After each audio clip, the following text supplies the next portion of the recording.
Bonjour à tous. Aujourd'hui, nous allons parler du deuxième élément du tableau périodique. C'est pourquoi je vous invite à suivre attentivement notre ami Adam. Mais avant de commencer, abonnez-vous massivement pour ne rien rater. L'hélium, de symbole He, est le deuxième élément chimique du tableau périodique. C'est un gaz ininflammable, sans couleur, inodore, insipide et non toxique.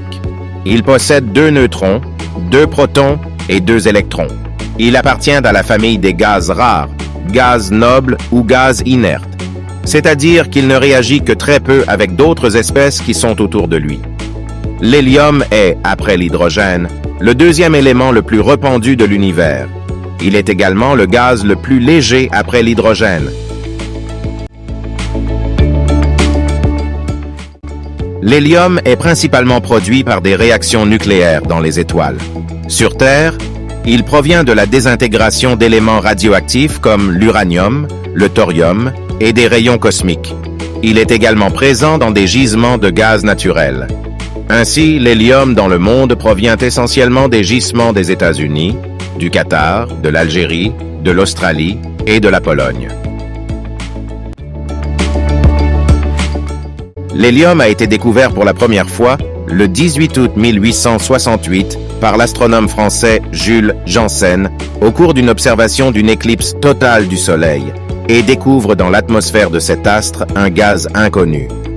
Il faudra cependant attendre que l'astronome britannique Joseph Norman Lockyer nomme cet élément hélium, en référence au mot hélios, désignant le soleil en grec. La plupart de l'hélium commercial est extrait de gisements de gaz naturel souterrains. En dehors de l'extraction à partir de gisements de gaz naturel, l'hélium peut également être produit par des réactions nucléaires artificielles. Cependant, ce processus est généralement très coûteux et n'est pas utilisé pour la production commerciale d'hélium. Il est souvent utilisé pour gonfler les dirigeables ou encore les ballons de baudruche de surveillance météorologique et transformer les voies par inhalation. C'est ceci. Lorsque l'on inhale de l'hélium, en fait, notre voix devient beaucoup plus aiguë. Ce gaz est aussi utilisé par l'imagerie par résonance magnétique pour refroidir les appareils. On le retrouve aussi en soudure, en laboratoire, dans la plongée sous-marine, dans la fabrication de fibres optiques et dans l'exploration spatiale. La substance peut être absorbée dans l'organisme par inhalation. Le liquide peut causer des gelures.